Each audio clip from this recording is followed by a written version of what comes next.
اعوذ باللہ من الشیطان الرجیم بسم اللہ الرحمن الرحیم سبحان اللہ والحمد للہ ولا الہ الا اللہ واللہ اکبر ولا حول ولا قوة الا باللہ العلی العظیم اللہم صلی علی سیدنا محمد وعلی آل سیدنا محمد وبارک وسلم وصلی علی جمیع الانبیاء والمرسلین۔ السلام علیکم ورحمۃ اللہ وبرکاتہ۔ رمضان بخیر و عافیت مکمل ہوا الحمدللہ، لیکن سیٹرڈے کو ہم نارملی فقہ پڑھتے ہیں عام طور پہ، تو لہذا اس وجہ سے آج روزہ ہی کریں گے، اور اگر اللہ کو منظور ہوا تو کل انشاءاللہ تعالیٰ تفسیر القرآن اور تعویل القرآن پہ چلے جائیں گے، ٹھیک ہے؟ کیونکہ اب وہ رمضان والی ایمرجنسی نہیں رہی، میکسیمم کوشش تو کی ہے کہ کافی حد تک ہو جائے، پتہ نہیں اب کسی کو فائدہ اس کا ہوا یا نہیں ہوا ہے، اللہ ہی جانے، لیکن اب یہ ہے کہ یہ روٹین میں ابھی ہے، باقی جتنا رہ گیا وہ چلتا رہے گا انشاءاللہ، ٹھیک ہے؟ پہلے ہم نے دیکھا تھا بھول کر 3 کاموں میں سے ایک کام کیا جائے، کھانا پینا اور جمع، اس میں کیا پوزیشن ہوتی ہے روزے کی۔ سیکنڈ پھر ہم نے دیکھا تھا کہ اگر خطاً ایسا ہو جائے، اور اب جو ہے وہ آ جائے گا کفارہ۔ کفارہ کے لیے کچھ بیسک اصول ہیں، اس کو یاد رکھنا، وہ ایک ایک کر کے لکھ لو، میں شروع میں ہی لکھوا دیتا ہوں تاکہ بعد میں تمہیں درس سمجھنے میں آسانی ہو جائے، ٹھیک ہے؟ پہلی بات تو یہ ہے کہ جو روزہ ٹوٹا ہو وہ ماہ رمضان میں ٹوٹا ہو، پہلا تو یہ ہے، یعنی اگر آپ یہ کہیں کہ رمضان کا روزہ، تو جو قضا ہوتی ہے رمضان کی وہ بھی رمضان کا روزہ ہوتا ہے، تو لہٰذا رمضان کے مہینے میں جو روزہ ٹوٹے اس پہ کفارہ ہوگا، پہلا تو اصول یہ ہے۔ نمبر 2 یہ ہے کہ وہ جان بوجھ کر توڑا گیا ہو، ٹھیک ہے؟ جان بوجھ کر توڑا گیا ہو، یا اس کے اپنے عمل دخل سے وہ ٹوٹا ہوا ایسا جس میں اس کا قصد شامل ہو۔ 2 باتیں ہو گئی۔ تیسری بات یہ ہے کہ جن افعال سے، یعنی کھانا پینا اور جماع سے روزہ ٹوٹتا ہے، وہ دونوں طرح پایا جائے، صورتاً بھی اور معناً بھی، ٹھیک ہے؟ صورتاً بھی اور معناً بھی، اس میں بہت گہرائی ہے۔ صورتاً سے مراد یہ ہے کہ جیسا آپ نے دیکھا کہ وہ کھانا کھا لیا، یہ صورتاً ہے، پی لیا، جمع کر لیا، یہ صورتاً ہے۔ معناً یہ ہوتا ہے کہ اس کے ذریعے جسم کو طاقت ملتی ہو، یا معناً میں وہ چیز بھی آتی ہے کہ جس میں جو جماع کا جو فیکٹر ہے وہ مکمل ہوتا ہو، ٹھیک ہے؟ سو یہ دونوں چیزیں اس طرح ہی ہیں۔ اگر ان دونوں میں سے ایک بھی مس ہو، یعنی صورتاً ہو معناً نہ ہو، یا معناً پایا جائے فعل اور صورتاً نہ ہو، تو پھر کفارہ جو ہے وہ لازم نہیں ہوتا، واجب نہیں ہوتا۔ ان دونوں کا ایک ہی وقت میں پایا جانا ضروری ہے، ٹھیک ہے؟ اس جو فعل کیا گیا ہے اس کے اندر دونوں چیزوں کا پایا جانا جو ہے وہ ضروری ہے۔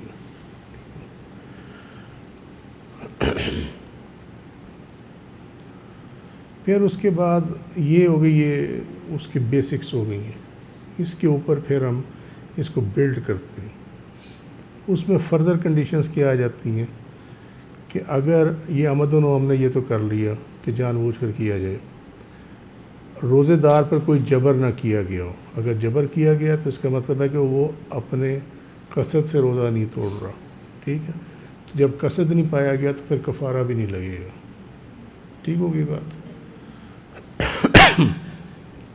رمضان کے مہینے کے علاوہ اگر کوئی روزہ رکھا جائے، چاہے وہ رمضان کا قضا روزہ رکھا ہے، جس طرح یہ خواتین کو رکھنا پڑتا ہے، ٹھیک ہے؟ اگر وہ روزہ توڑ دیں کسی وجہ سے، ہو وہ رمضان کی قضا کا روزہ، ایون دین کفارہ واجب نہیں ہوگا، ٹھیک ہے؟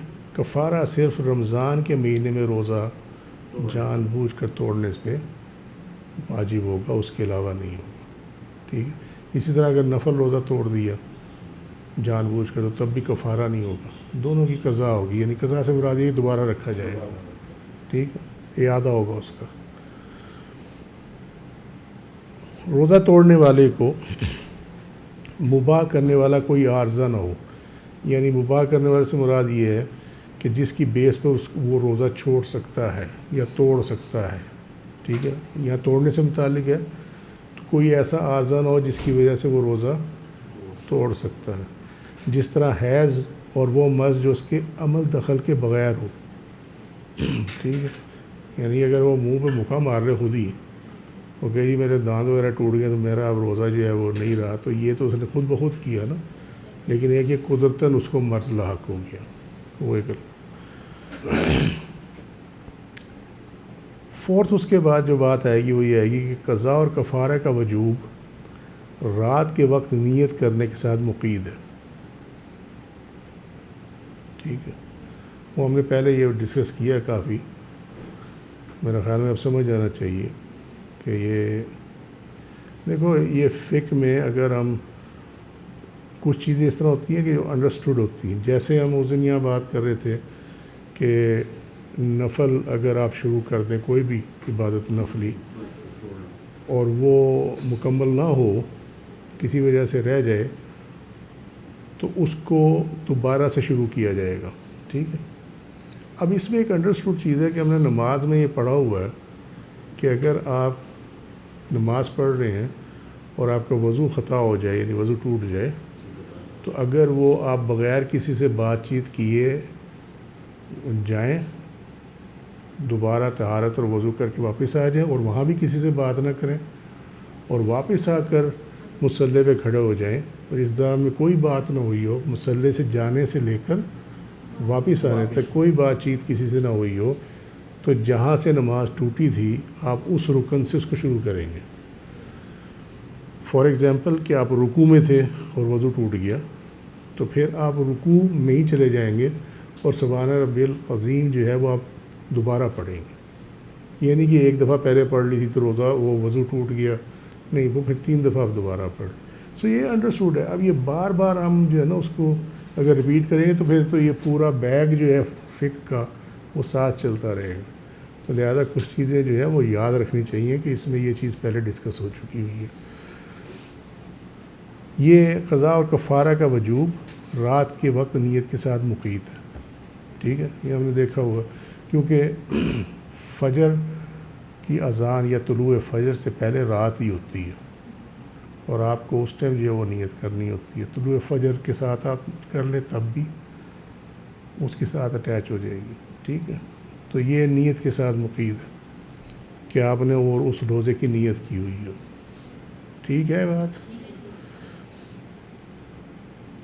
اگر مکلف یعنی جس پہ روزہ فرض ہے رمضان میں ادا روزے میں جان بوجھ کر جمع کرے کسی ایسے انسان کے ساتھ جو کامل شہوت کا ماحول ہو، یعنی اس کی ایج وہ ہو کہ جس ایج میں اس کی خواہش کی جا سکتی ہے، اب جس طرح بچی ہے، بچی کی تو خواہش نہیں کی جا سکتی نا، ٹھیک ہے، تو وہ کامل شہوت کا محل نہیں بنتا اس کا، ٹھیک ہے۔ جو گرون اپ ہے، جو بالغ ہے، چاہے وہ لڑکا ہے یا وہ لڑکی ہے، تو اس کی خواہش کی جا سکتی ہے، ٹھیک ہے، یعنی لڑکی اس گرون اپ کی خواہش کر لے یا لڑکا جو ہے اس گرون اپ لڑکی کی خواہش کر لے۔ اور ایک اور بات ہے تو میں یہاں کلیئر کرتا چلوں، اچھا ہو گیا مجھے یاد آ کے ایک بات یہ بات پہلے بھی بتائی تھی کہ یہ روزے سے متعلق ہے، اس میں جو باتیں ڈسکس ہو رہی ہیں اس کے حرام حلال گناہ کا ذکر ہم یہاں نہیں کر رہے، یہ صرف روزے سے متعلق ہے۔ جس طرح مثال کے طور پہ گزرا، میں یہ ریپیٹ بھی کر رہا ہوں اور کسی وجہ سے یہ بیان بھی کر رہا ہوں تاکہ جنہوں نے پہلے سنا ریفریش ہو جائے، جنہوں نے نہیں سنا ان کی غلط فہمی دور ہو جائے، ٹھیک ہے۔ جس طرح ہم نے دیکھا تھا کہ جی جانور کے ساتھ جمع کر لیں، ٹھیک ہے، اسی طریقے سے مردہ کے ساتھ جمع کر لیں، ٹھیک ہو گئی بات، یا گے ہوں، ٹھیک ہے، ہم جنس پرست، چاہے وہ مرد مرد ہو چاہے وہ عورت عورت ہو، ان سب میں اگر آپ گناہ اور جرم میں جائیں گے نا تو وہ الاؤڈ نہیں ہے، ٹھیک ہے، وہ اس کی اجازت نہیں ہے، ان سب پہ تعزیر لگتی ہے، ٹھیک ہے۔ اور جو ہم نے اگر یاد ہو کہ امام ابو حنیفہ پہ یہ اعتراض کیا جاتا ہے کہ جی وہ کہتے ہیں کہ زنا میں تو حد لگے گی لیکن ہم جنس پرستی میں حد نہیں لگے گی، وہ کہتے ہیں دیکھو یہ کیا بات کی انہوں نے، وہ بات انہوں نے صحیح کی اس لیے کہ وہاں تعزیر لگے گی، کیونکہ خلفۂ راشدین کے دور سے ہی، عہد نبوی سے ہی یہ چیز چلی آ رہی ہے کہ اس میں تعزیر لگتی ہے، ٹھیک ہے۔ اور تعزیر جو ہے وہ حد سے زیادہ سخت بھی ہو جاتی ہے، کیونکہ حضرت ابو بکر صدیق رضی اللہ عنہ کے دور میں ایسے لوگوں کو جلا دینے کا حکم تھا، یا ان کو پہاڑ کی چوٹی پہ لے جا کے نا وہاں سے نیچے پھینک دینے کا حکم تھا، تو یہ حد سے سخت ہوا کہ نہیں ہوا؟ سو اس میں تعزیر لگتی ہے، تو اس کو یہ مت سمجھ لینا کہ انہوں نے کہا کہ اس سے روزہ نہیں ٹوٹتا، اس کا مطلب ہے یہ فعل ٹھیک ہے، یہ فعل ٹھیک نہیں ہے۔ لائک وائز ہم نے اس میں ایک جگہ دیکھا تھا کہ شرمگاہ کا بوسہ لینا، وہ اس کا مسئلہ سمجھ لو، یہ بہت امپورٹنٹ مسئلہ ہے، اور یہ ہمارے یہاں اخلاقی بیماریاں بڑھتی چلی جا رہی ہیں، اور لوگ جو ہے نا اس کے مختلف علماء مختلف فتاویٰ اس کے دیتے ہیں عجیب و غریب قسم کے۔ دین میں دو چیزیں بڑی کلیئر ہیں، ساری چیزیں کلیئر ہیں، سمجھنے کی بات ہے۔ اس میں کراہت جو ہے دو طرح کی ہے، ایک ہے کراہت شرعی اور ایک ہے کراہت طبعی۔ کراہت شرعی تو یہ ہے کہ جو آپ کی حدیث وغیرہ سے ثابت ہو، سنت سے ثابت ہو، آثار صحابہ سے ثابت ہو، ٹھیک ہے۔ جو کراہت طبعی ہے وہ یہ ہے کہ ہر انسان کی طبیعت اس کو کراہت ہوتی ہے، اس سے وہ اچھا نہیں سمجھتا۔ اب اس کی مثال کیا ہے؟ اس کی مثال یہ ہے کہ ہم نے نماز کے چیپٹر میں دیکھا تھا کہ جو ناک سے رینٹ نکلتی ہے، جو منہ سے بلغم نکلتا ہے، جو تھوک نکلتی ہے منہ سے، یہ ناپاک نہیں ہے، ٹھیک ہے۔ تو اس کے نکلنے سے وضو نہیں ٹوٹتا، اگر یہ کپڑے پہ گر جائے تو سامنے تو اس کو آپ لپیٹ لیں، اس سے آپ کی نماز میں کوئی فرق نہیں پڑتا، ٹھیک ہے۔ لیکن سوال پیدا یہ ہوتا ہے کہ کیا آپ اس کو کھا سکتے ہیں؟ اس کو دیکھ کے بھی کراہت ہوتی ہے، یہ کراہت طبعی ہے کہ آپ کی طبیعت جو ہے وہ، جبکہ شریعت اس کو کہہ رہی ہے کہ وہ ناپاک نہیں ہے، ٹھیک ہے۔ شرمگاہ کا مسئلہ بھی یہی ہے، جب اس میں سے رطوبت خارج نہ ہو رہی ہو اس ٹائم تک یہ پاک ہے، ٹھیک ہے۔ لیکن جب اس میں سے رطوبت خارج ہونا شروع ہو جائے نا تو پھر یہ پاک نہیں رہتی، اور رطوبت کی اس میں 3 اقسام ہے، وہ ایک سیپریٹ چیپٹر ہے۔ تو پہلی تو ہے کراہت طبعی، کہ پتہ ہے کہ یہاں سے جو ہے وہ ناپاک اشیاء ہی نکلتی ہیں، ناپاک چیزیں نکلتی ہیں، یورین نکلتا، باقی سیکریشنز نکلتی ہیں، ٹھیک ہے۔ تو طبیعت کیسے مانے گی اس کو منہ لگانے کی؟ سمجھ میں آ رہی بات؟ اب جب اس میں سے رطوبت نکل آئے یا یورین نکل آئے تو وہ پھر حرام ہو جائے گی، بعد میں اس کو کہا مکروہ تحریمی ہو جائے گی۔ مکروہ تحریمی ٹھیک ہے، ہم اس لیول میں مان لیتے ہیں کہ جس میں پہلی رطوبت نکلے، لیکن جس کے نکلنے سے وضو ٹوٹ جاتا ہے، ٹھیک ہے، اس پہ مکروہ تحریمی کا حکم نہیں لگ سکتا، اس کے اوپر حرام کا لگے گا، ٹھیک ہے۔ سمجھ میں آ گئی بات؟ تو اس لیے اس کو کسی بھی لحاظ سے جائز قرار نہیں دیا جا سکتا۔ ہم یہ کہ نہیں چلو جب تک نہیں نکلتی تب تک تو وہ پاک ہے نا، تو پاک تو ہے، لیکن بات یہ ہے کہ اس میں کراہت طبعی شامل ہے۔ آپ کو پتہ ہے کہ یہاں سے جو ہے گندی چیزیں نکلتی ہیں باہر، ٹھیک ہے۔ تو اس لیے اس سے پرہیز کرنا چاہیے، اور پھر یہ بھی خیال کرنا چاہیے کہ اسی منہ سے، اسی زبان سے آپ نے کھانا پینا بھی ہے، اور اسی سے قرآن بھی پڑھنا ہے، اسی سے آپ نے نماز بھی پڑھنی ہے، اسی سے آپ نے ورد بھی کرنا ہے۔ تو لہٰذا بہتر ہے، وہ کہے جی یہ الٹے ہاتھ سے نہیں ہوتا جی سارا کچھ، وہ تو الٹے ہاتھ سے کھاتے تو نہیں ہو نا، الٹے ہاتھ سے پڑھتے بھی نہیں ہیں، پڑھتے زبان سے ہو، کھاتے منہ سے ہو، تو لگ تو وہاں یہ رہا ہے نا. ٹھیک ہے، سمجھ میں آ رہی بات؟ تو اس لیے اس کو اب آ جائے اس میں یہاں. اگر جانور کا جمع کرے کسی ایسے انسان کے ساتھ جو کامل شہوت کا ماحول ہو اور حشفہ دونوں راستوں میں سے کسی ایک میں چھپ جائے تو چاہے انزال ہو یا نہ ہو کفارہ اور قضا واجب ہو جائے گا، کیونکہ اس نے رمضان کی حرمت کو پامال کیا. یہاں وہ چیز آ گئی کہ یہ روزہ رمضان کی ادا کا ہے. یہ دیکھو اوپر ٹھیک ہوگی بات. مجنون اور بچہ اس سے خارج ہو گئے کیونکہ دونوں مکلف نہیں ہیں. مجنون کا جب تک جنون ہے اس پہ شریعت اپلائی نہیں ہوتی، اور بچے پہ ویسی شریعت اپلائی نہیں ہوتی جب تک وہ بالغ نہ ہو جائے. ٹھیک ہے، تو وہ اس میں سے نکل گئے. کامل شہوت کی وجہ سے چوپائے اور مردار کے ساتھ جمع کرنے سے کفارے کا حکم لازم نہ ہوگا اگرچہ اسے انزال ہو بھی جائے، کیونکہ ہم نے یہاں کہا کہ کامل شہوت کا محل ہونا چاہیے. ٹھیک ہے، چوپائے اور مردار کے ساتھ جمع کرنے سے کفارے کا حکم لازم نہ ہوگا، تعزیر لگے گی سزا کے طور پہ. ٹھیک ہے، اور اگر انزال نہ ہو تو قضا بھی واجب نہیں ہوگی اس کیس میں، یہ کیونکہ وہ ایک چیز مس ہوگی نا اس کے اندر سے. ٹھیک ہے. صغیرہ کے بارے میں اختلاف ہے، یعنی جو چھوٹی بچی ہے یا چھوٹا بچہ ہے اس کے بارے میں اختلاف ہے. ایک قول یہ کیا گیا ہے کہ بالاجماع کفارہ واجب نہ ہوگا اور انزال کی صورت میں قضا کرے گا، بلا انزال قضا بھی واجب نہیں ہوگی. ٹھیک ہے، ایک قول اس کے اندر یہ ہے. یہ اس کو پرٹیکولرلی یاد رکھنا. اگر روزے کی نیت کرنے کے بعد طلوع فجر سے پہلے جمع شروع کیا اور طلوع فجر کے بعد اسے جاری رکھا تو قضا اور کفارہ دونوں واجب ہوں گے، کیونکہ وہ نیت کر چکا تھا. ہم نے اوپر دیکھا تھا کہ اس کا تعلق قضا اور کفارہ کا وجوب آپ کی نیت کے ساتھ. اسی طرح روزہ دار کے ساتھ بالرضا جمع کیا جائے. ایک تو ہے زبردستی، جبر والا تو ہم نے دیکھ لیا تھا. ٹھیک ہے، اس پہ جبر ہے تو اس پہ پھر روزہ تو اس کا ٹوٹ جائے گا، مگر اس پہ کفارہ لازم نہیں ہوگا. قضا کرے گا، کفارہ لازم نہیں ہوگا.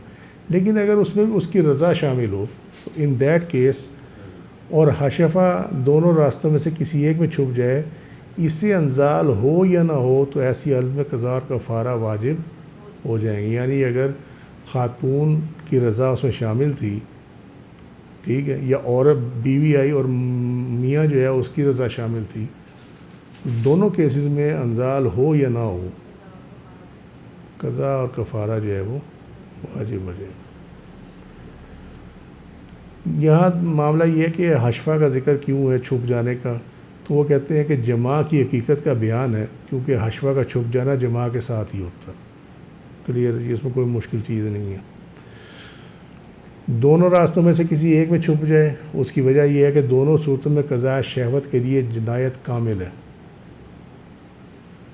ٹھیک ہے، دونوں راستوں سے شہوت پوری کی جاتی. وہ ایک علیحدہ بات ہے کہ جو دوسرا راستہ ہے اس کی اجازت نہیں ہے، اور اس کے اندر جو پھر وہ حد بھی ہے اور تعزیر بھی ہے، جو تعزیر لگے گی اس کے اندر. ٹھیک ہے، حد نہیں، تعزیر لگے گی. انزال ہو نہ ہو، کیونکہ انزال سیری یعنی شوق کا پورا ہونا، تسکین ذوق یا تکملہ شوق مکمل ہونا ہے، اور قضاء شہوت تو انزال کے بغیر ہی متحقق ہوتی ہے. قضاء شہوت ہوگی جب یہاں چھپ گیا حشفہ تو یہ قضاء شہوت ہوگی. ٹھیک ہے، اسی وجہ سے اس کے ساتھ حد واجب ہوتی ہے، جو کہ محض عقوبت گناہ کی سزا اور عذاب ہے. لہذا کفارہ جس میں عبادت کا معنی ہوتا ہے وہ بدرجہ اولا ثابت ہوگی. یہ کیا معاملہ ہے؟ معاملہ یہ ہے، اگر یاد ہو حدیث شریف یہ ہے کہ سرمہ دانی میں سلائی، ٹھیک ہے، تو اس میں کہیں یہ ذکر نہیں ہے کہ انزال ہو گیا ہو تو حد واجب ہوگی. ٹھیک ہوگی بات. جیسے ہی وہ جو سٹیج ہے جو بیان حدیث شریف میں کی گئی کہ جیسے سرمہ دانی میں سلائی داخل ہونا وہ ہو جائے تو بات ختم ہوگی. اس کا مطلب ہے کہ اب اس پہ حد واجب، زانی پہ حد واجب ہو جائے گی. ٹھیک ہے، سو اسی وہی بیس ہے یہ والی، یہ چیز جو ہے یہ اسی کی بیس ہے۔ اگر روزہ دار عورت کا کم عمر خاوند عورت کی رضا کے ساتھ اسے جمع کرے تو ما انزال یا بلا انزال عورت پر قضا اور کفارہ واجب ہو جائے گا، کیونکہ اس کی رضا شامل ہے اس کی، چاہے انزال ہو یا نہ ہو، چاہے اسے انزال ہو یا نہ ہو، چاہے اسے انزال ہو یا نہ ہو، دونوں صورتوں میں قضا اور کفارہ جو ہے وہ واجب ہو جائے گا۔ اگر روزہ دار نے جان بوجھ کر غذا کھائی پی تو قضا اور کفارہ واجب ہو جائیں گے۔ یہ تو سمپل ہے، اس میں تو کوئی مشکل چیز نہیں ہے، ٹھیک ہے۔ لیکن اس کی تعریف میں ہمیں جانا پڑے گا، کیونکہ تعریف کے ساتھ یہ ہے کہ حکم بدل جائے گا، یاد رکھنا۔ اس سے مراد وہ چیز یعنی کھانا پینا ہے جس سے غذائیت حاصل کی جاتی ہے۔ یہ آگے تھوڑا سا نا اب یہ ٹیڑھی کھیر شروع ہونے والی ہے، تو اس کو ذرا توجہ کے ساتھ، یہ ایزی نہیں ہے، ٹھیک ہے۔ اب اس میں کیا ہے، جیسے گندم، روٹی اور گوشت، اور اس میں پانی کو بھی شامل کیا گیا ہے۔ کہتے ہیں جو کہ اپنے پھیلاؤ کی وجہ سے ذات خود تو غذا نہیں ہے، مگر غذا میں نورشمنٹ میں، آپ اس کو غذا سے مطلب ہے وہ نورشمنٹ، تو پانی جو ہے وہ بذات خود تو کوئی خوراک نہیں ہے، مگر نورشمنٹ کے اندر وہ ہیلپ فل ہوتا، ٹھیک ہے۔ اگر روزہ دار نے جان بوجھ کر دوا کھائے یا پیے، یعنی ایسی چیز کھائے بھی جس کو بطور دوا استعمال کیا جاتا ہے، تو قضا اور کفارہ واجب ہوں گے۔ دیکھو نا، اس میں دو صورتیں ہیں۔ ایک صورت یہ ہے کہ طبیعت اتنی بگڑ گئی ہے کہ اگر دوائی نہ کھائی تو جان جانے کا خطرہ، ٹھیک ہے، تو اس میں تو ہے جان بچانا، اس میں ہے مجبوری، وہ جان بوجھ کے نہیں کر رہا، تو لہٰذا ایسی صورت میں تو قضا تو واجب ہوگی مگر کفارہ واجب نہیں ہوگا، ٹھیک ہوگی بات۔ لیکن اگر اس کا ٹائم ہے دوپہر کے ٹائم سے دوائی کھانی ہے، یعنی ڈاکٹر کی پرسکرپشن یہ ہے کہ صبح دوپہر شام، ٹھیک ہے، تو جب اسے دوپہر کو دوائی کھانی ہے اور اس کو یہ پتہ ہے کہ میں نے روزہ بھی رکھنا ہے، تو وہ اپنی دوائی کو ایڈجسٹ کر لے۔ لائک وائز جس طرح ڈائبٹیز والے ہیں، یہ شوگر والے، اگر یہ روزہ رکھنا چاہیں تو ان کے لیے ایڈوائز یہ کیا جاتا ہے کہ آپ جو انسولین ہے وہ آپ لگائیں روزہ کھولنے کے بعد، ٹھیک ہے، ٹھیک ہوگی بات۔ اور جو ٹیبلٹ اگر آپ نے کھانی ہے تو وہ آپ سحری کے ساتھ کھا لیں، تو اپنی ڈوز کو روزے کے مطابق آپ ایڈجسٹ کر لیں۔ آپ کے پاس یہ اختیار ہے، یو کین ڈو اٹ، لیکن آپ وہ نہیں کرتے اور آپ کہتے ہیں نہیں میں تو روٹین میں دوپہر کو کھاؤں گا، یہ تو جب کھاؤں گا تو پھر وہ جان بوجھ کے ہو گیا، پھر کفارہ اور قضا دونوں واجب ہو جائیں گے اس میں، ٹھیک ہے۔ کھانے پینے اور دوا میں ضابطہ یہ ہے، ہم نے اوپر دیکھو غذا کی بھی ڈیفینیشن لی، ہم نے جماع کی بھی ڈیفینیشن لی، ٹھیک ہے، اور اب آ گیا دوائی کی ڈیفینیشن۔ ضابطہ یہ ہے کہ جس چیز میں بدن کی اصلاح کی صلاحیت ہو اور وہ اس کے جوف تک پہنچ جائے، اسی سے اس کے محبوب کی تھوک ہے۔ اس کو بعد میں کر لیتے ہیں، پہلے اس کو دیکھ لیتے ہیں۔ کھانے پینے اور دوا میں ضابطہ یہ ہے کہ جس چیز میں بدن کی اصلاح کی صلاحیت ہو اور وہ اس کے جوف تک پہنچ جائے، جوف مطلب پیٹ تک پہنچ جائے، بس وہ قضا اور کفارہ ادا کرے گا، کیونکہ اس میں بدن کی اصلاح کا معنی پایا جا رہا ہے۔ محبوب کی تھوک میں بدن کی اصلاح کہاں سے آ گئی؟ اب وہ دیکھتے ہیں نا اس کو، اگر لکھا ہے تو کوئی وجہ ہی ہے نا، ایسے تو نہیں لکھا نا۔ یہ لفظ یاد رکھنا، تغذہ، یہ ایک پرٹیکولر ورڈ ہے، ویسے تو عربی میں ہی استعمال ہوتا ہے تغذہ، غذا حاصل کرنے کے لیے، لیکن فقہ کے اندر اس کو پرٹیکولر اسپیسیفک کر دیا گیا ہے اس سبجیکٹ کو ڈسکس کرنے کے لیے، اس کو کہتے ہیں تغذہ۔ پھر تغذہ کا مسئلہ کیا ہے، ٹھیک ہے۔ اس کے معنی میں علماء کا اختلاف ہے۔ پہلے کیا کہتے ہیں، ایک اس کی ڈیفینیشن یہ ہے کہ طبیعت اس کے کھانے کی طرف مائل ہو جائے اور اس کے ساتھ بطن کی شہوت پوری ہو جائے، یعنی ایسی چیز ہو جس کی طرف انسان کی طبیعت بھی مائل ہو کہ اس کو کھا سکے، اور اس کے ساتھ اس کے پیٹ کی خواہش یعنی بھوک بھی، ٹھیک ہوگی بات۔ دوسری یہ ہے کہ جس کا نفع بدن کی اصلاح کی طرف عود کرے، یعنی جو بدن کو تقویت دے، طاقت دے، نورشمنٹ دے، ٹھیک ہے۔ علامہ ابن عابدین شامی کیا کہتے ہیں؟ میں کہتا ہوں کہ اختلاف الفطر یعنی روزہ توڑنے کے معنی میں ہے، تغذہ میں نہیں ہے۔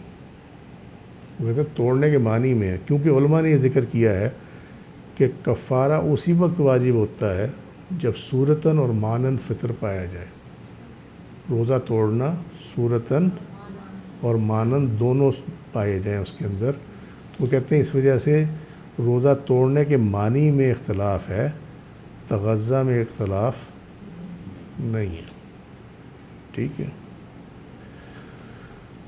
جان بوجھ کر کھانے اور پینے کی صورت میں روزہ توڑنا صورتاً پایا جا رہا ہے، جو نگلنا ہے، یعنی کوئی چیز بھی آپ نگل لیں تو یہ صورتاً آپ کا روزہ ٹوٹنا ہو گیا۔ مانن فطر پایا جائے گا جب وہ ایسی چیز ہو جس سے بدن کو فائدہ ہو، چاہے وہ غذا ہو چاہے وہ دوا ہو، لہٰذا قضا کے ساتھ کفارہ لازم ہو جائے گا، ٹھیک ہے۔ اب اس میں آگے جو میں نے ایک بات کہی تھی ابھی کہ غذا کی ڈیفینیشن ہے، اس سے حکم بدل جائے گا، ٹھیک ہے۔ سنگریزہ وغیرہ جان بوجھ کر نگلے تو قضا واجب ہوگی، کفارہ واجب نہیں ہوگا۔ وجہ کہ صورتاً تو پایا جا رہا ہے کہ اس نے سنگریزہ نگل لیا، ٹھیک ہے، لیکن مانن نہیں فطر پایا جا رہا، کیونکہ اس سے اس کو کوئی فائدہ نہیں ہونے والا جسم کو، اس سے الٹا نقصان ہوگا، تو لہذا وہ غذا کی ڈیفینیشن میں فال نہیں کرتا۔ اب سمجھ میں آئی بات؟ کیوں غذا کی ڈیفینیشن جو ہے اس کو ہم نے لیا تھا، ٹھیک ہے، اور ٹھیک ہے یا نہیں ٹھیک ہے۔ حکنا وغیرہ جو اینیما جو ہے یہ ہوتا ہے نا، حکنا وغیرہ جان بوجھ کر ہو تو ان میں قضا واجب ہوگی، کفارہ نہیں ہوگا، کیونکہ مانن فطر پایا جاتا ہے، صورتاً فطر نہیں پایا جاتا۔ مانن سے کیا مراد ہے کہ جسم کو اس سے آسانی تو مل رہی ہے لیکن صورتاً کوئی چیز نگلی نہیں ہے اس میں، ٹھیک ہے، لہٰذا ایسی صورت میں بھی روزہ تو ٹوٹ جائے گا اینیما کے ساتھ، مگر اس پہ کفارہ جو ہے وہ لازم نہیں ہوگا۔ وہ سمجھ میں بھی آ رہی ہے بات؟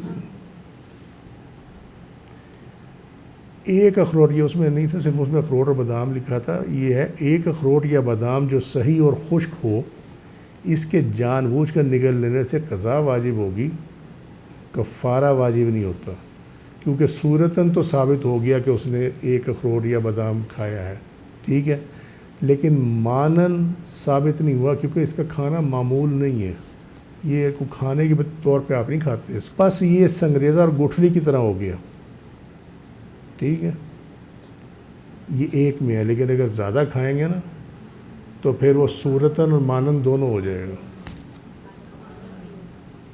ٹھیک ہے۔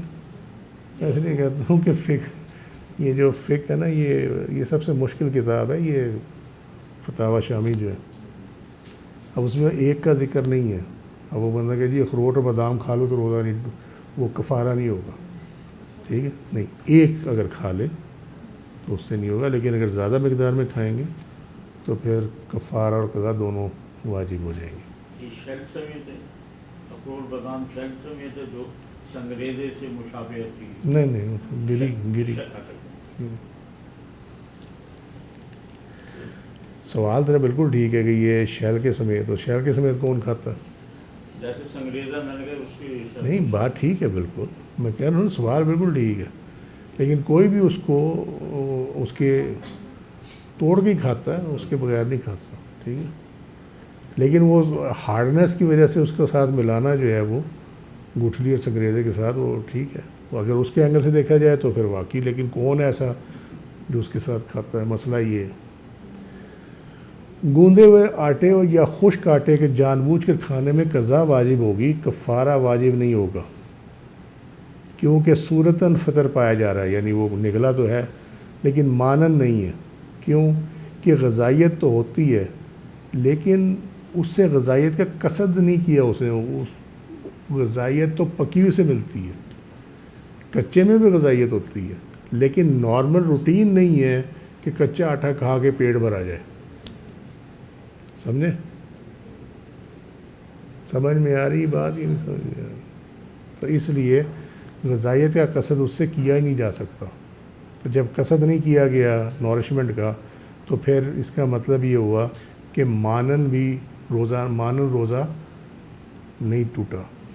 اب سمجھ میں آ رہی ہے؟ ہاں، اس میں کفار وہ نگلنے کی وجہ سے روزہ ٹوٹ جائے گا، لیکن جہاں تک کفارہ کا تعلق ہے وہ نہیں اپلائی ہوگا اس کی. اگر وہ جان بوجھ کر مطلب بندہ کو ہزارے میں ہو اور درخت پہ چڑھ جائے، ٹھیک ہے، یا بالا کوٹ میں ہو یا مظفر آباد میں ہو، بندہ درخت پہ چڑھ گیا، روزے نے ایسا اس کو کیا، اور ایسے درخت کے پتے کھائے جس کو عادتاً کھایا جاتا ہو، ٹھیک ہے، تو قضا واجب ہوگی، کفارہ واجب ہوگا. اور اگر عادتاً اس کے پتے نہیں کھائے جاتے اور ایسے اس درخت کے پتے اس نے کھا لیے ہیں، تو پھر صرف قضا واجب ہوگی. نہیں سمجھ میں آئی بات؟ بھائی ایک درخت ہے، کوئی کون سا ہو سکتا ہے ایسا درخت جس کے پتے لوگ عام طور پہ کھا لیتے ہیں، ٹھیک ہے، تو اگر وہ ہے تو پھر تو قضا اور کفارہ دونوں واجب ہوں گے. لیکن کوئی ایسا درخت ہے جس کے پتے عادتاً نہیں کھائے جاتے لیکن اس نے کھا لی ہے، تو پھر قضا واجب ہوگی، کفارہ واجب. اچھا جی، اگر تھوک اس کے منہ سے نکلے، پھر وہ جان بوجھ کر تھوک نگل جائے یا کسی اور کی تھوک نگل جائے، تو قضا واجب ہوگی، کفارہ واجب نہیں ہوگا. ٹھیک ہے، یہ اس لیے کہ صورتاً تو فطر پایا جا رہا ہے، یعنی اسے نگلا ہے تھوک کو دوبارہ، لیکن تھوک سے عموماً نفرت کی جاتی ہے، ٹھیک ہے، لہذا مانن فطر نہیں پایا گیا اس وجہ سے. اور یہ اس نفرت کی وجہ سے یہ حکماً جو ہے اس غذائیت نورشمنٹ والے چیپٹر سے نکل گئی یہ چیز، کیونکہ اس کی طلب نہیں ہوتی. ٹھیک ہے، ٹھیک ہو گئی بات. تو لہٰذا صرف جو ہے نا وہ قضا آئے گی واجب، کفارہ واجب نہ ہوگا. اب آ گیا محبوب کی تھوک. اگر محبوب کی تھوک جان بوجھ کر نگل لے تو قضا واجب ہوگی، کفارہ واجب ہوگا، کیونکہ وہ اس سے نفرت نہیں کرتا بلکہ اس سے لذت حاصل کرتا ہے. تو اس لیے یہ جو محبوب کی تھوک ہے نا، یہ نگلنے سے کفارہ بھی واجب ہوگا اور قضا تو ویسے ہی واجب ہو جائے گی. ٹھیک ہے، کیونکہ صورتاً بھی پایا گیا روزے کا توڑنا اور مانن بھی پایا گیا کیونکہ اس نے اس سے لذت حاصل کی. اگر وہ لقمہ نکال لے منہ سے پھر جان بوجھ کر اس کو لوٹا دے، ٹھیک ہے، تو قضا واجب ہوگی، کفارہ واجب نہیں ہوگا، کیونکہ لقمہ منہ میں لے جانے سے نگلا اس نے تو یہ صورتاً تو روزہ ٹوٹ گیا، لیکن چونکہ وہ منہ سے نکالی چیز دوبارہ لے جانا کراہت کا باعث ہوتی ہے، تو لہذا اس کراہت کی وجہ سے وہ غذائیت کے حکم سے نکل گئی. جب وہ سے نکل گئی تو مانن فطر نہیں پایا گیا. ٹھیک ہے، صورتاً پایا گیا نگلنے کی صورت میں، اور مانن جو ہے وہ کراہت کی وجہ سے وہ غذائیت سے نکل گیا. ٹھیک ہوگی بات. تو صرف اس صورت میں قضا واجب ہوگی، کفارہ واجب نہ ہوگا. گوشت اپنی ذات کے اعتبار سے ان چیزوں میں سے ہے جن سے غذائیت حاصل کی جاتی ہے اور جن سے بدن کی اصلاح ہوتی ہے، یعنی جسم کو طاقت ملتی ہے. لہٰذا کچا گوشت اور مردار کا گوشت کھانے کی صورت میں کفارہ ادا کرے گا. ٹھیک ہے، گو کہ کچا گوشت یا مردار کا گوشت کھانے میں اس لقمے سے زیادہ کراہت ہے جس کو منہ سے نکال کر دوبارہ نگل دیا جائے. یعنی آپ منہ سے لقمہ نکال کے اس کو دوبارہ اس میں کراہت ہے نا، ٹھیک ہے، اس سے زیادہ کراہت اس گوشت میں ہے جو کچا ہو یا مردار کا ہو. ٹھیک ہے، وہ زیادہ کراہت، اس میں اسمیل ہوتی ہے، سارا کچھ ہوتا ہے. لیکن کسی عالم نے اس صورت میں کفارے کو ساقط کرنے کا کوئی حکم نہیں دیا. سب نے یہ حکم دیا ہے کہ چونکہ اس کی بیس یہ ہے کہ دونوں چیزیں اس میں شامل ہیں، غذائیت بھی، ٹھیک ہے، اور اس سے بدن کی اصلاح بھی ہوتی ہے، یعنی ایز فوڈ بھی استعمال ہوتا ہے وہ، اور اس سے جسم کو نورشمنٹ بھی ملتی ہے. چونکہ اس میں دونوں چیزیں پائی جاتی ہیں، لہذا چاہے وہ کچا ہو یا مردار کا ہو، ان بوتھ کیسز کراہت کے باوجود جو ہے اس کے اوپر کفارے کا حکم لگ جائے گا۔ اس کی بیس یہ ہے، ایز فوڈ استعمال ہوتا ہے اور اس سے جسم کو نورشمنٹ ملتی ہے، ٹھیک ہے۔ تو دونوں چیزیں اس کے اندر موجود ہیں، صورتاً بھی اور مانن بھی۔ اب اگلا جو اس میں معاملہ آ رہا ہے، یہ ہمارے ہاں کامن چیز ہے، کیونکہ ہمارے ہاں تحقیق کوئی نہیں ہے۔ اگر کسی نے کہہ دیا ہے بھائی چار روزہ نہیں ٹوٹا، ٹھیک ہے، تو پھر روزہ نہیں، انہوں نے کہا جی بس روزہ نہیں ٹوٹا۔ کسی نے کہہ دیا جاوے روزہ ٹوٹ گیا، اس نے کہا ہاں جی روزہ ٹوٹ گیا، کیونکہ وہ جی فلانے عالم نے، مولوی نے کہہ دیا، فلانے نے کہہ دیا، ٹھیک ہے۔ سو اس کی بیس یہ ہے کہ اگر فتویٰ غلط بھی جاری ہو، ٹھیک ہے، تو پھر کیا بنے گا؟ میں نے ون لائنر بات کی ہے، ٹھیک ہے، کہ اگر فتویٰ غلط بھی جاری ہو جائے تو پھر کیا بنے گا؟ اس صورت میں کفارے کی کیا پوزیشن ہوگی؟ کوئی ایسا فعل وہ کرے روزے دار، ٹھیک ہے، اور اس سے وہ یہ سمجھے کہ میرا روزہ ٹوٹ گیا، جبکہ فقہی اعتبار سے اس کا روزہ نہیں ٹوٹا، ٹھیک ہے، اور اس کے بعد پھر وہ کھانا پینا شروع کر دے، ٹھیک ہے، اور مفتی یہ کہہ دے کہ ہاں تیرا روزہ ٹوٹ گیا ہوا، اب کنیکٹ ہو گیا سارا، ٹھیک ہے، تو اس صورت میں کیا بنے گا؟ ٹھیک ہے۔ اب وہ کیسز جن میں روزہ نہیں ٹوٹتا وہ کون کون سے ہیں؟ مثلاً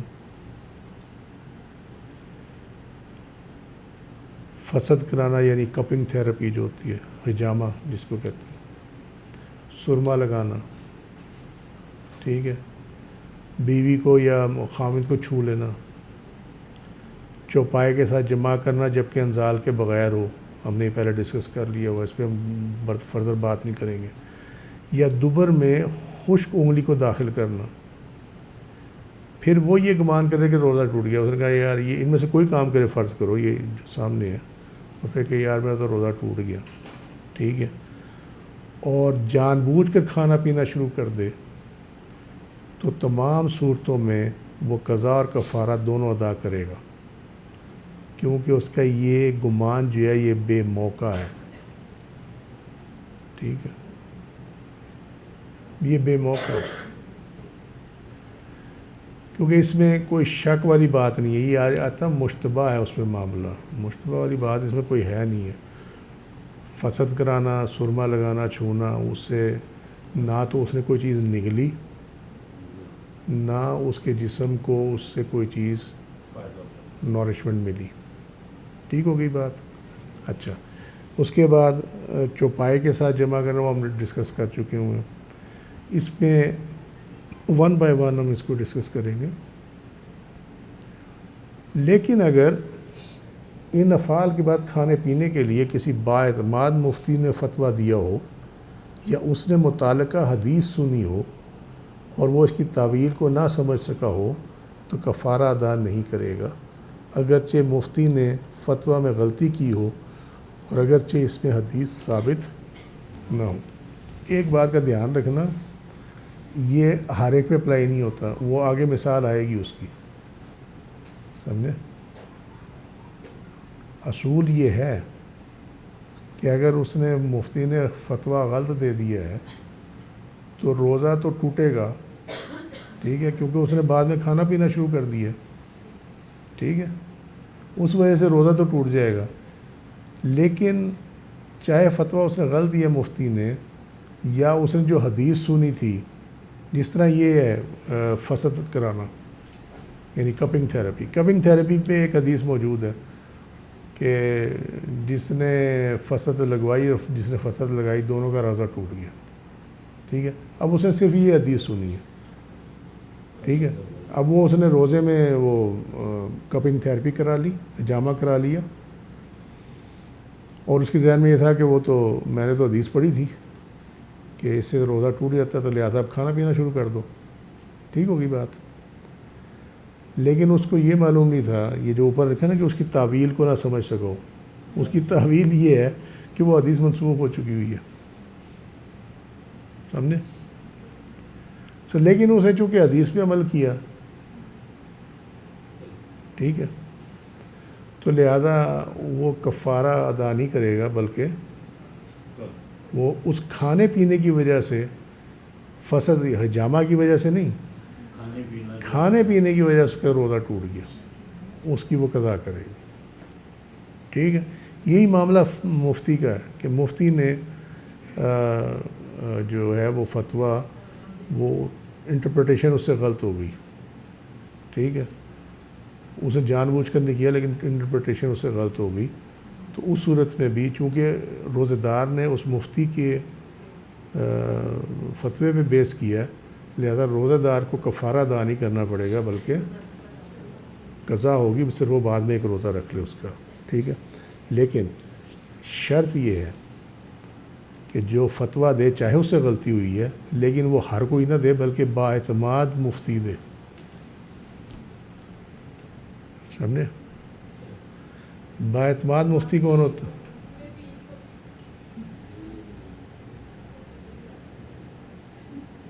یہ ہے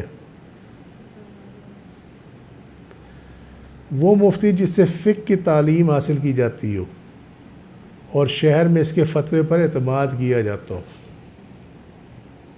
یہ شرط ہے فی النہایہ، النہایہ میں یہ شرط رکھی گئی ہے۔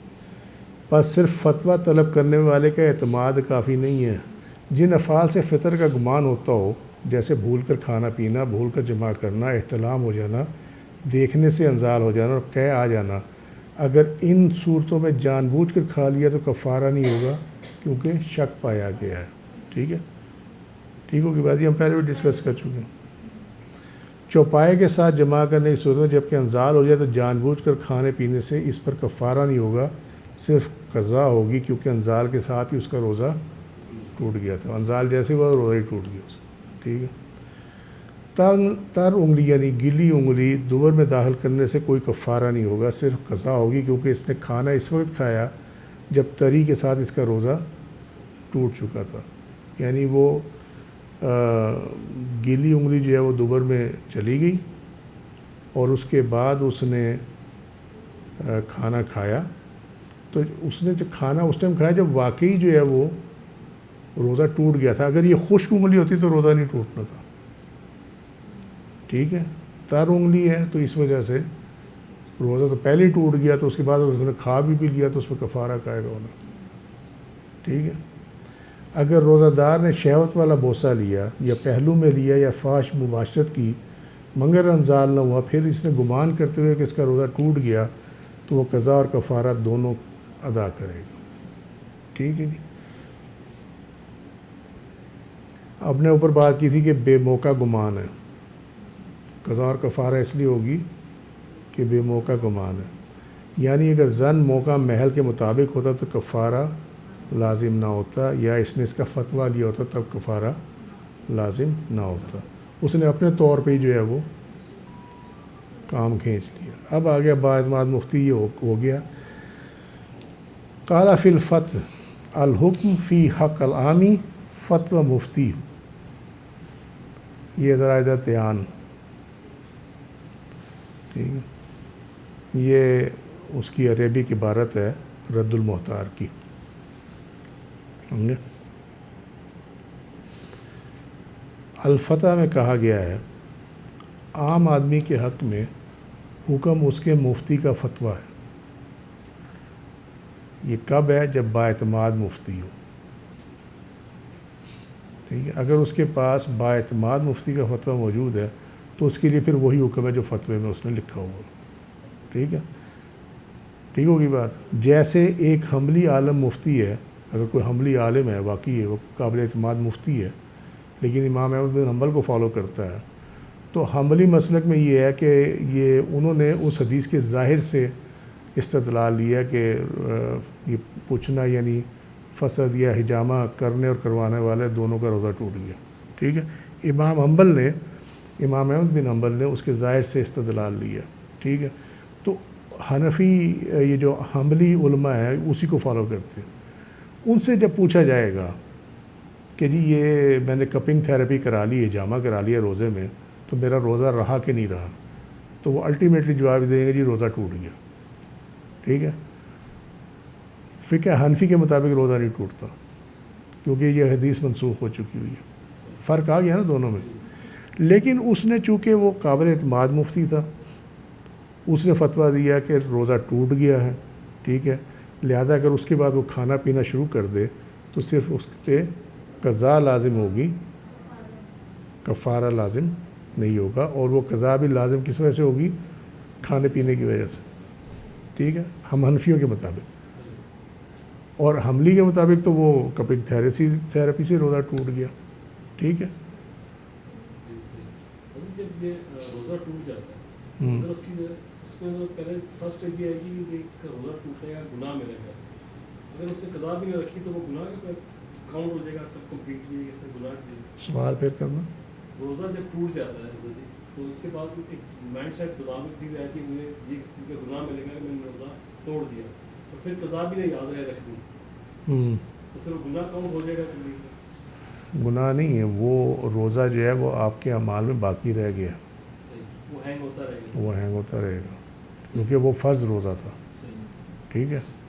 اب وہ فوت بندہ ہو جائے تو پھر اس کے بعد پیچھے جو ہے یا اس کا پھر کوئی بندوبست کریں. ٹھیک ہے. ہاں وہ کرنا ہی کرنا ہے اس کا. اچھا دوسری بات یہ تھی جو میں اگلی بات کرنے لگا تھا کہ اگر یہ حنبلی عالم مفتی جو ہے انہوں نے جب یہ کہا کہ یہ روزہ ٹوٹ گیا تو اس کی صورت میں اگر وہ جان بوجھ کے کروائی گئی ہے کپنگ تھیراپی تو پھر کفارہ اور قضا دونوں لازم ہوگی. تو حنفیوں نے تو بچا لی، انہوں نے کہا صرف قضا ہی ہوگی، کفارہ نہیں ہوگا. سمجھے؟ یہ وہ حدیث شریف ہے افطر الحاجم والمحجوم، یعنی فصل لگانے والے اور لگوانے والے دونوں کا روزہ ٹوٹ گیا.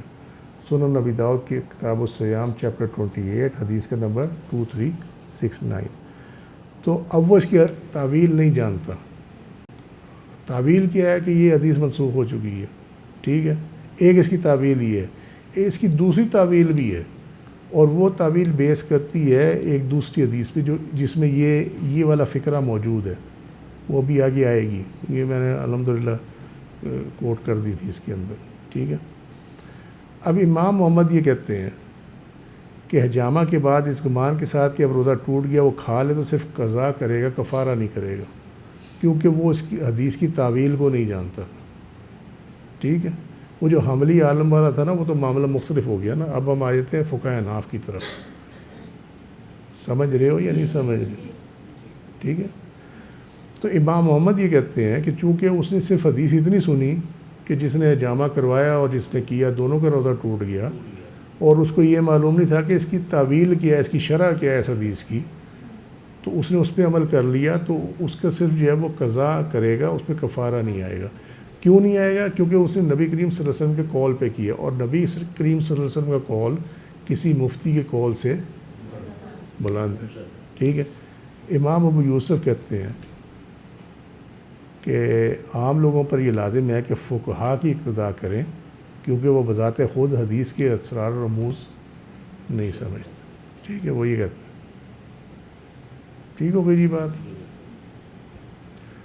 اگر اسے تعویل کا علم ہو پھر وہ کھانا کھائے تو کفارہ واجب ہوگا، کیونکہ شبہ موجود نہیں ہے. اسے پتہ بھی ہے کہ اس سے روزہ نہیں ٹوٹتا، پھر بھی کھانا کھا لے. ٹھیک ہے.